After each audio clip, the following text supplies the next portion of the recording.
Assalamualaikum warahmatullahi wabarakatuh. Perkenalkan, nama saya Amanda.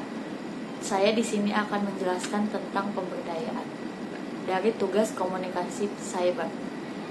Pemberdayaan yaitu berasal dari kata daya yang mendapat awalan ber yang menjadi kata berdaya, artinya memiliki atau mempunyai daya. Daya artinya kekuatan, berdaya artinya memiliki kekuatan. Pemberdayaan artinya membuat sesuatu menjadi berdaya, berdaya atau mempunyai daya atau kekuatan. Pemberdayaan dalam bahasa Indonesia merupakan terjemahan dari aforismen dalam bahasa Inggris. Pemberdayaan sebagai terjemahan dari aforismen menurut Merriam-Webster dan Oxford English Dictionary mengandung dua pengertian. Yang pertama, to give ability or enable to, yang diterjemahkan sebagai member kecakapan atau kemampuan atau memungkinkan. Kedua, to give power of authority to, yang berarti member kekuasaan. Dalam konteks pembangunan, istilah pemberdayaan pada dasarnya bukanlah istilah baru, melainkan sudah sering dilontarkan semenjak adanya kesadaran bahwa faktor manusia memegang peran penting dalam pembangunan.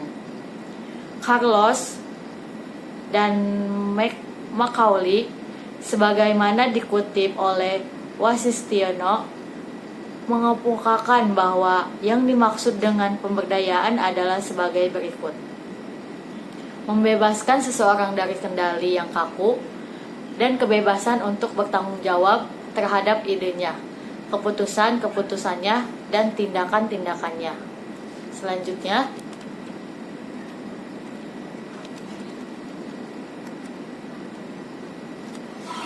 sementara dalam sumber yang sama, Sharpe dan Clutterbuck mendefinisikan pemberdayaan sebagai berikut: upaya member memberanikan dan kesempatan pada individu untuk mengambil tanggung jawab perorangan guna meningkatkan dan memberikan kontribusi pada tujuan organisasi.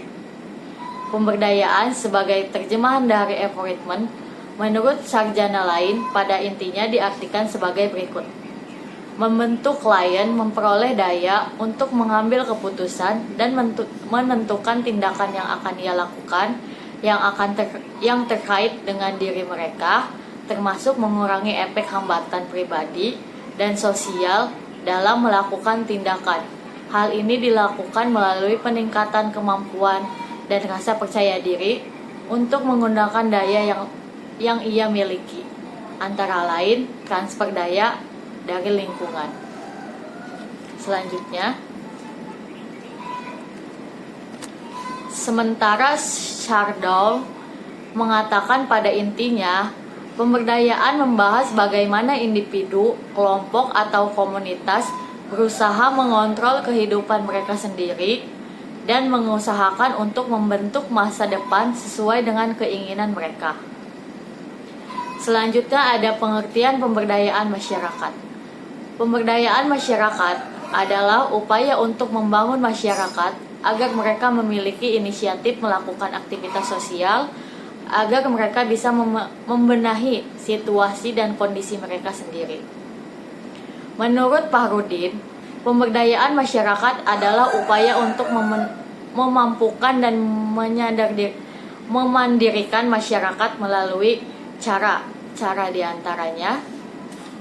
Yang pertama ada enabling, menciptakan situasi yang memungkinkan lahirnya potensi masyarakat untuk berkembang. Kedua, empowering, memperkuat potensi atau daya yang dimiliki masyarakat dengan meningkatkan kapasitas mereka. Dan yang ketiga, protecting, membangun sistem perlindungan untuk masyarakat yang sedang dikembangkan. Adapun prinsip pemberdayaan masyarakat. Prinsip pemberdayaan masyarakat ada 6 prinsip yang sering dipakai dalam mensukseskan program pemberdayaan, yakni prinsip kesetaraan, partisipasi, keswadayaan atau kemandirian, dan berkelanjutan. Yang pertama ada prinsip kesetaraan.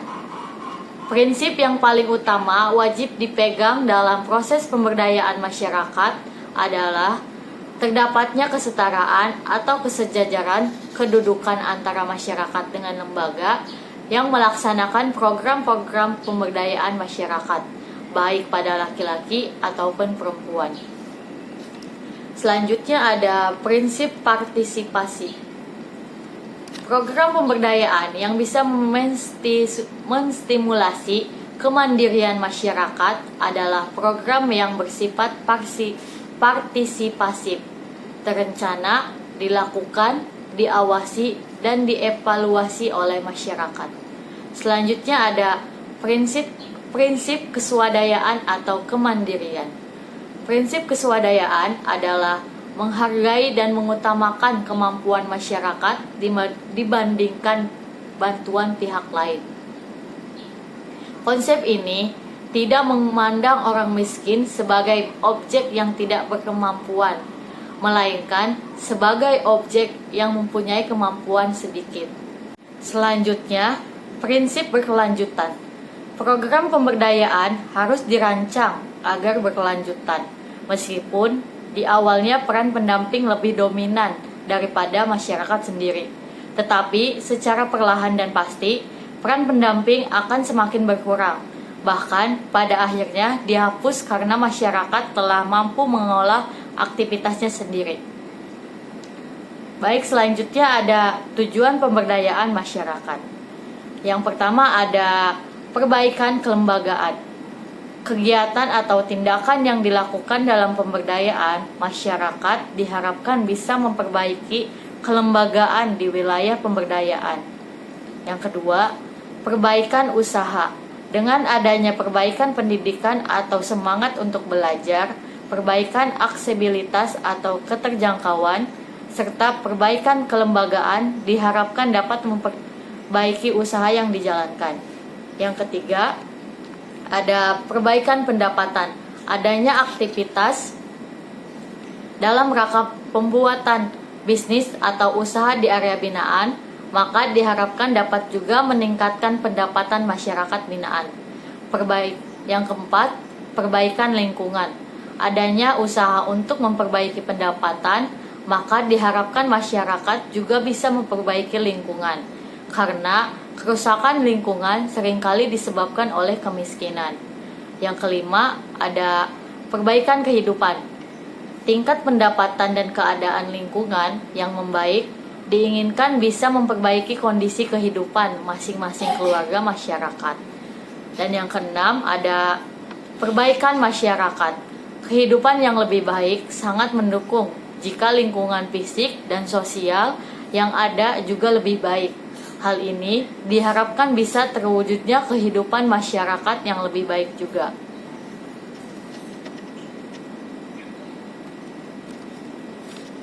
Selanjutnya ada contoh pemberdayaan masyarakat di wilayah Subang.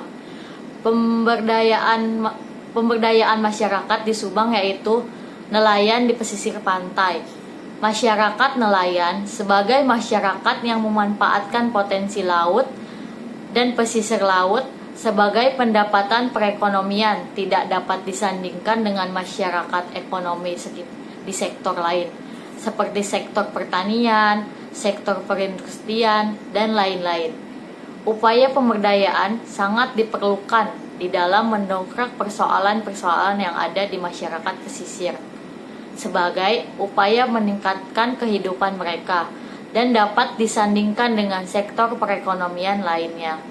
Desa Belanakan Subang sebagai salah satu wilayah pesisir laut memiliki potensi yang sangat baik dan meningkatkan potensi kelautan yang ada, di mana wilayah ini memiliki sarana dan prasarana yang baik dibandingkan dengan wilayah di pesisir lainnya. Namun, persoalan-persoalan yang menghambat proses pemberdayaan pasti selalu ada dalam penelitian ini. Penelitian mencoba mencari ada atau tidaknya konsep pemberdayaan yang dilakukan di wilayah yang berkaitan dengan masyarakat pesisir, dan permasalahan apa saja yang menjadi penghambat dan pendukung di dalam mensukseskan program pemberdayaan masyarakat nelayan.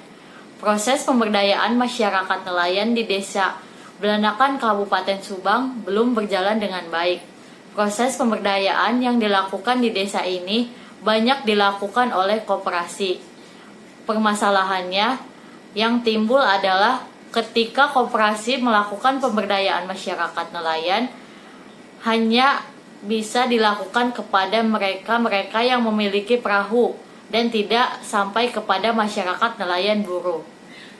Pemerintah desa melakukan LPMDS, Lembaga Pemberdayaan Desa, tidak melakukan pemberdayaan kepada masyarakat nelayan karena menganggap proses pemberdayaan sudah dilakukan oleh koperasi.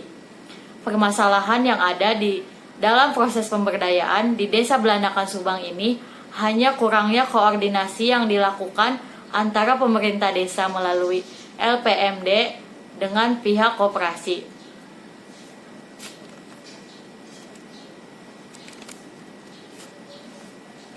Karena persoalan ini yang menghambat proses pemberdayaan di wilayah ini tidak ada, kecuali persoalan koordinasi, di mana peneliti berpendapat dengan adanya proses koordinasi yang mereka lakukan akan berpengaruh di dalam mendesain dan melakukan proses pemberdayaan, sehingga tidak ada lagi tumpang tindih kewenangan. Baik, itulah penjelasan dari saya. Terima kasih. Wabillahi taufiq wal hidayah. Wassalamualaikum warahmatullahi wabarakatuh.